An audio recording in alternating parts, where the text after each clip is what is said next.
This is just a quick tutorial video for students on how you can use Google's Notebook LM to get feedback on a piece of writing. This video is specific to Spanish GCSE, but in reality, the principles of what we are doing in the video could be applied to any subject at any level. You just need to adapt certain parts of the process. So on the right hand side, we have a Word document with the steps typed up as to how you will go about this process. So step one is simply typing the answer to the question that you have been set. And please make sure when you're doing this that you write your answer in 4 clearly separated paragraphs. That is 1 paragraph per bullet point in the question, and that you answer the bullet points in order. It just makes the next few steps slightly easier. You can upload a photo in PDF form to the notebook. However, that will just complicate things a little bit. So what I recommend is if you have already written it by hand, that you now type it up. And if you're doing this for any future pieces of writing, that you just type them up automatically. So that's step 1. And step 2 then is simply opening Google Notebook LM through this link, which you will then see the slide on the left, and you click on Try Notebook LM. And you click on New Notebook, and then you need to upload your sources. Note that sources need to be uploaded in these formats. PDF is your best bet for anything with writing on it, and you will just need to convert your Word document to a PDF beforehand in order to upload your source. So we're going to choose our file. And I uploaded my source, and you can see down the left hand side that I have made. You need to make sure that you tick the select source, that you select the correct source that you want. If you do not do that, you'll see that you cannot type into the chat box. So it is essential that you have uploaded your source and selected the specific source that you wanted to interact with before you are able to type. And Notebook LM works by you upload a source, and then you can interact, you ask it questions, and it will use the source that you have uploaded to answer your questions. So we are going to use it specifically today to get feedback on a piece of writing. So step 3 was upload your success criteria, which we have done, and make sure that you tick the box so that it is selected. Note that for today, we are going to use the exam GCSE Edexcel Spanish writing mark scheme, because that is a universal document that everyone will have access to. But your teacher may have given you a student-friendly mark scheme or other types of success criteria to help you answer the question. And so it's up to you. There are different prompts below depending on the success criteria that you want feedback from. So step 4 then is copying and pasting the correct prompt into the chat box, okay? So prompt 1 is if you're using the exam board mark scheme as your source, which we will do.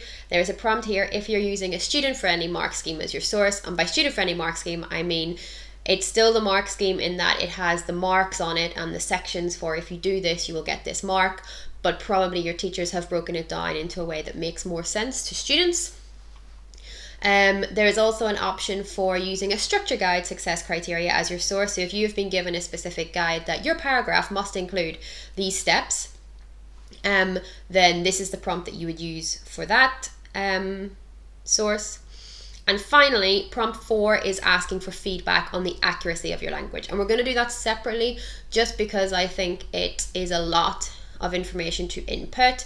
It makes the prompt quite complicated, and it also makes taking the feedback on board quite complicated. So we're going to split feedback on your content and feedback on your language into 2 separate stages. Okay, so the prompts are used to tell the chatbot who you want it to act as and what you want it to do. So we have started the prompt with act as a GCSE Spanish teacher in the UK. Using the selected source, please give me feedback on my written answer to the question below. Do not give me feedback on the accuracy of my language yet. Just tell me what I did well and how I can develop my answers using the exam board mark scheme higher paper question 2. Please list all the ways you think I can develop, but then please tell me which one area for development is the most important. And then you will insert your question and insert your answer. Please note that the parts that are in blue italics are parts that may require editing from you, either if the context of what you're doing, if you don't want to act as a GCSE Spanish teacher but an A-level history teacher, for example, Here, higher paper question 2, because for the Edexcel GCSE Spanish mark scheme, it is question 2 that we wanted to give us feedback from, so I need to be specific and don't just say from the source, but you need to tell it which question specifically from the source. And then I have asked it to list all the ways it thinks I can develop, but then tell me which one area for development is the most important.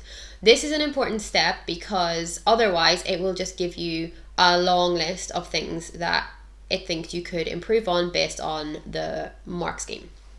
And if that's what you want, then that's fine, that's great. But that can also be quite overwhelming, and it can be quite hard to know exactly then which of those is the thing you need to focus on. So we can get around that by asking it to list all the ways you think you can develop so that you can see the overall picture, but then asking it for the one thing that you need to focus on can just help you act on the feedback in a more meaningful way. Okay, so I have now copied and pasted prompt number 1, because that's the prompt that matches the source that I'm using, into the chat box. And I have added the question and I have added my answer. And then, so I'm just going to hit the blue arrow and it will do its work. Okay, so this is the feedback that I've been given. It gives me my positives first, including all 4 bullet points. I have attempted to justify my opinions. And then it tells me my areas for development. And it has given me 4 areas for development. And then it has given me the most important area for development. And I like here that it has told me how I could do that, because depth and detail of your response, expanding on your ideas, is quite hard to know exactly what to do that. So it's saying, instead of just saying that traditional festivals are important because they celebrate culture, you could discuss how they bring people together, etc. So it does give you some tips. The mark scheme from the exam board will be the thing that gives you, when you use it with Notebook LM, will give you the least specific feedback, because the mark schemes are quite general and are made for interpreting by a teacher, not by necessarily a student. So if this is all you have, if you haven't been given anything more specific from your teacher, then use the mark scheme from the exam board. But if you do have something better from your teacher, then I would recommend using that instead. Okay, and I just want to show you what I mean by that, about the difference of how specific it is depending on the input you give, what source you put in. I have now changed my source to a student-friendly mark scheme for this question, and then I'm now using prompt 2. But I'm sticking with the tell me which one area for development you think is the most important. So let's see what happens. Okay, and you can see here that already just from this, that the feedback I'm getting is much more specific. So it's given me 3 things that I have done well. And then it has given me a list of 7 things here, 8, that I could have included that I didn't from the student-friendly success criteria. And you can see even just like use more opinion phrases, and it gives me some suggestions. Include a wider range of tenses. Try to use more uncommon adjectives and intensifiers, and it tells me instead of saying emocionante, use espectacular or inolvidable. So I feel like the feedback from this different source is better, which is why if you have a different feedback, different success criteria, use it instead of the exam board one. And then it's telling me what is the most important area for development, and again it's giving me some specifics here as to how I could develop that point. Okay, so now I've got the feedback on the content. I'm going to go to prompt 4 and I'm going to ask for feedback on the accuracy of my language. Please note that you do have to select a source in order to be able to interact with the chatbot. So I think the easiest way to do this is to just select the exam board mark scheme and ask it to give you a mark using that, their mark scheme. And it can still give you feedback on the language separately. So the prompt for this is act as a GCSE Spanish teacher in the UK, give me feedback on my answer to the question below in 2 ways. So first I'm asking it to correct any grammar mistakes I have made, and I'm telling it specifically how to do that. And this has been done through trial and error, which is why I've made this prompt, and I recommend you copying this prompt. So I've said, when you give me the corrections, please firstly include the sentence I wrote that was wrong, then show me the correct version of the sentence, and then the explanation of why it was wrong. Then at the end, can you please give me a new sentence in English to translate into Spanish that will help me practice what I got wrong? This we will then use in step 5, but I think it's a really important part of the feedback cycle, that we don't just want to know what we got wrong, but we want to have the chance to practice getting it right. And then the second thing I'm asking it is for the mark that I would get for this question using the mark scheme for question 2 in the attached source. So I'm going to copy and paste this in.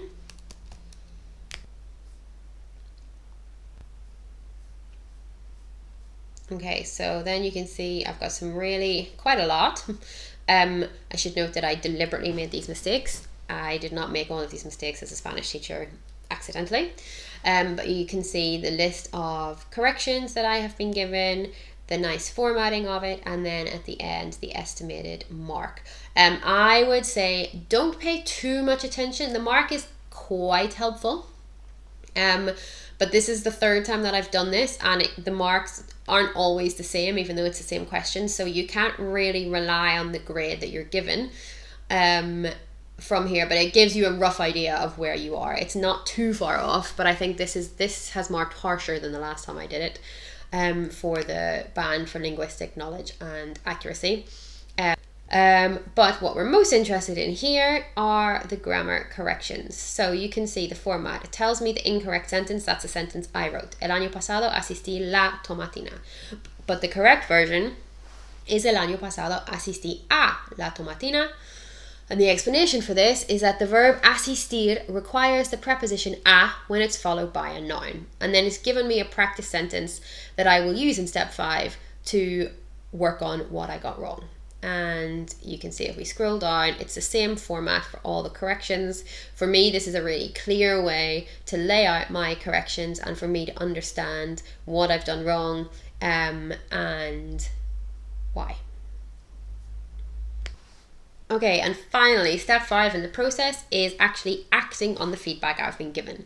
So there are 2 ways I suggest you do this. 1, you write 1 sentence for each area of development you were given, and you could either do this in the chatbot or in your own piece of work, depending on whether or not you want feedback from the chatbot on this. And this is why it's helpful to only ask for 1 or 2 areas of development. So requesting fewer things to work on will just make this step more manageable. And finally, translating the practice sentences that it gives you in English into Spanish. You could do it directly in the chatbot so you can get feedback on whether or not what you have said is correct. I recommend doing this, and if you are going to do this, use this prompt. So I would just say, here are my answers to the practice sentences you gave me above in the correct order. Please give me feedback on whether they are correct. So I have typed that prompt now into the chat box, and I am going to, it's nice because I can scroll up and down here so I can see what I need to be doing or need to be looking at from the previous chat, as well as typing my new conversation as I go.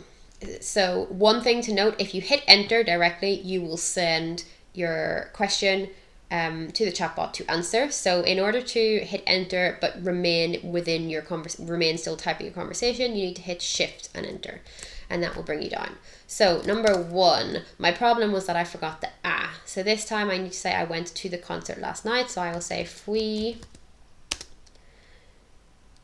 a el concierto anoche. And I know that a plus el actually is al, but I just want to leave it like this to see if it's actually going to pick up on that mistake or not. So I hit shift and enter to number 2.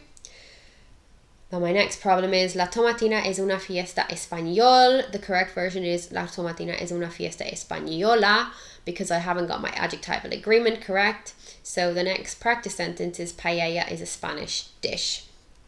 So here I'm going to say paella es un plato español. I can't do accents on this current keyboard, so we'll forget about the accent on the N. But also, these practice sentences are not foolproof, because paella is a Spanish dish. Actually, plato is the word for dish, and it's masculine, so I'm not actually having to make this. It shouldn't be española, so it's not the best practice sentence, but it's still making me think. If I do number 3, Durante la fiesta lanzar tomates. And the correction is durante la fiesta se lanzan tomates. Now, if I am a student reading this, I think I'm going to get a little bit confused about the explanation. You need to use the reflexive pronoun se and the third person plural present of lanzar to describe the action of throwing tomatoes. I am a little bit confused by this. People eat a lot of food at Christmas. I don't really know what to do with this as a student, so I'm just going to write, I don't understand this explanation, and hope that it will give me some feedback on that. Okay, so I've just done 3, but I think that's enough for now. So I am going to send this and see what it says.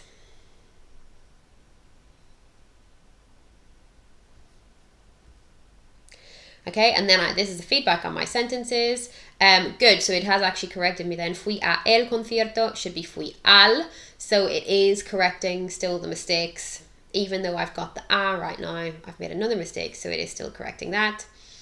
I don't understand this explanation. Can you please tell me which explanation you are referring to? That way I can explain it or further provide another example to help you understand. The one about lanzar tomates. Let's see what it gives me back. Wow, okay, so then I have a very detailed explanation here. I might actually choose not to read this at all. This would be up to you. If you think, yeah, this is something that I kind of get or I think I could understand, then read it. If you actually thought, no thank you, it would be okay with me that you didn't read this. The beauty obviously of having a human teacher marking your work is that they know which mistakes to expect you to be able to correct and which ones are sort of beyond the level that you're currently working at. So obviously there are some drawbacks to using the chatbot, but hopefully you can see that actually it has given you some really good feedback, stuff that you can really use to help you progress, both content-wise and language-wise, which would be a really, really useful tool when you are revising, when you've already given your teacher one piece of work to mark and you think you can't give them any more or they don't have time to mark any more, or you've missed a deadline and you still would like some feedback. There's loads of different contexts in which Notebook LM and interacting with it this way would be really helpful. So let me know if you have any questions about this in the comments, if there's anything else you would like to see. Muchas gracias and see you next time.